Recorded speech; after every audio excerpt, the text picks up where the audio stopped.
Hi students, welcome to biology e-learning classes, and today we'll again continue with the chapter tissues. In my last video you have already gone through the introduction of the tissues where we have known that how the tissues function, how they are formed, how they function, what are the main different types of tissues.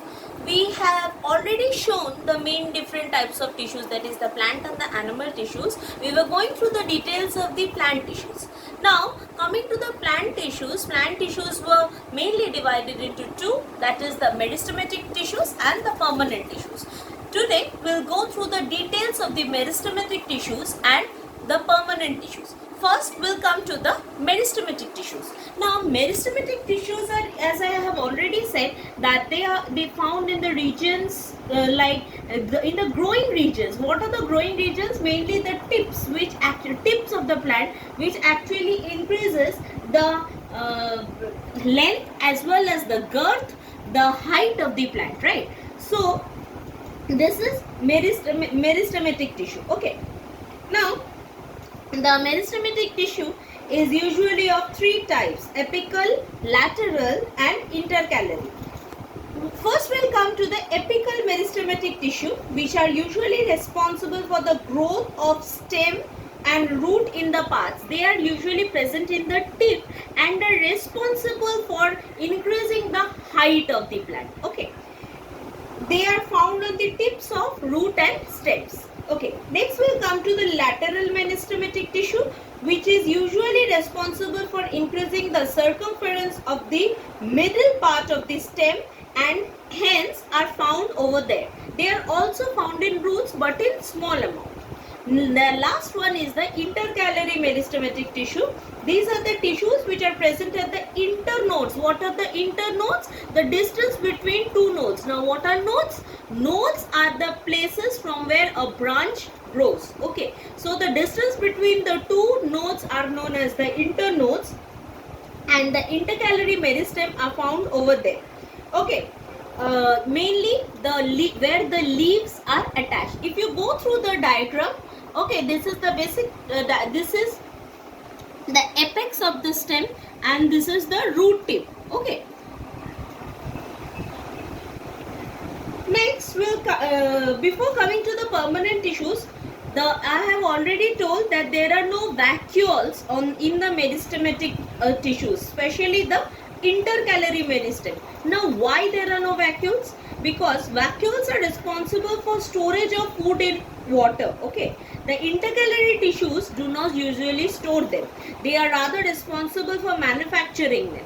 Okay, moreover, vacuoles contain sap which provides rigidity to a cell, which this property of vacuole may not allow the intercalary tissues to divide and manufacture new cells. So vacuoles are not present in them. Okay, next we'll come to the details of the permanent tissues. What are permanent tissues? These are the cells that are found by the meristematic tissues, often have to take a certain role in plant and thus they lose their ability to divide throughout their life and form more cells. They can become the permanent tissues of the plant. Coming to the permanent tissues, we need to understand what is differentiation. Differentiation simply means specialization. Like when a group of cells divides and decides to perform a specific function, that is known as differentiation. Okay, so we can define differentiation as the process by which cells of the meristematic tissue convert themselves into a permanent tissue by taking a fixed shape, size and function.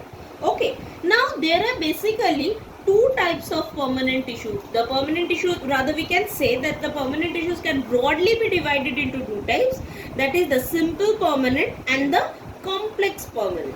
Today we'll go through the simple permanent tissues. Okay, there are mainly three types of simple permanent tissues: parenchyma, collenchyma and sclerenchyma.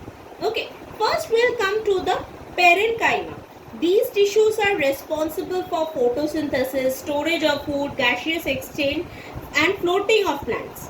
The cells in the parenchyma are usually living cells with cell wall made up of cellulose.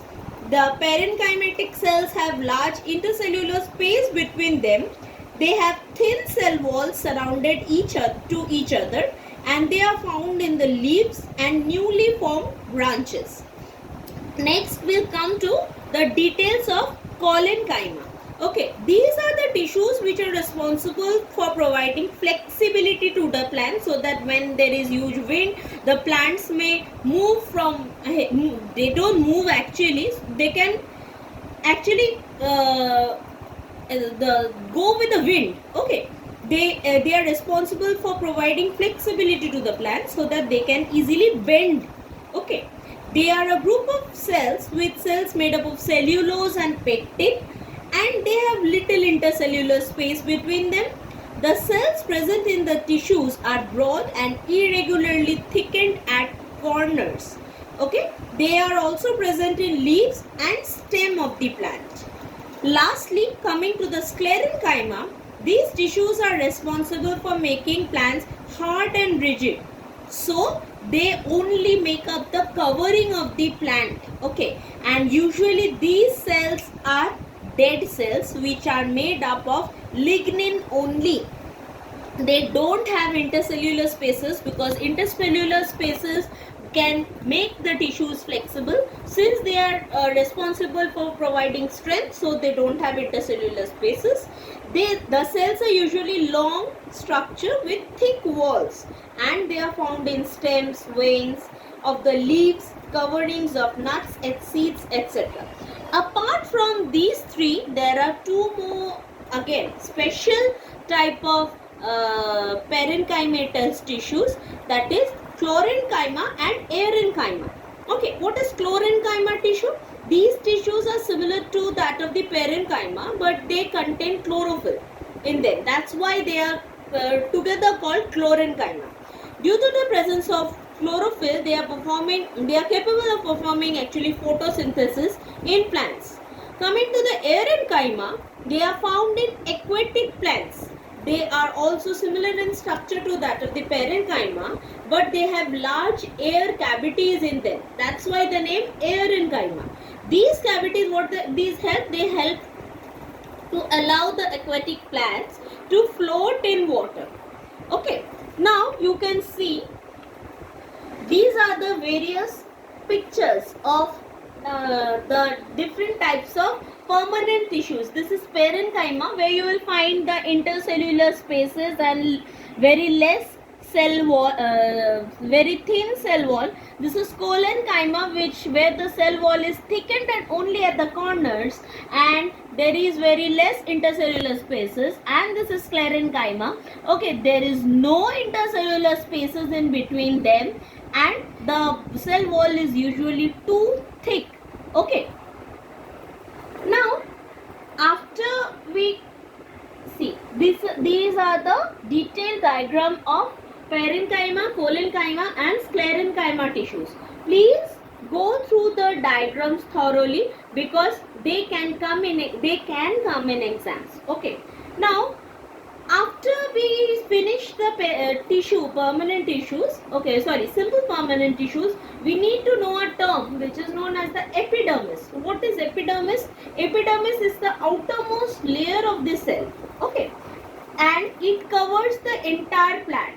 It is a thin layer of single cells, but in places where less water is present, the epidermis of the plant can be thick in order to avoid frequent water loss. Okay, the process of water loss is transpiration. It is called transpiration. Usually the cells are flat and they don't have intercellular space between them. The outer wall of the epidermis are thick and inner walls are usually thick. Okay, now the epidermis may contain long hair-like structures and roots that facilitates absorption of water. The main function of epidermis is to protect the plant from fungi, water loss, which is transpiration, and any injuries that is secreted by wax-like water-resistant substance called the cuticle on the surface of the plants, which protects the plants. Okay, in my next video, we will start with the complex permanent tissues, and if you have any doubt, feel free to ask in the comment section. Thank you.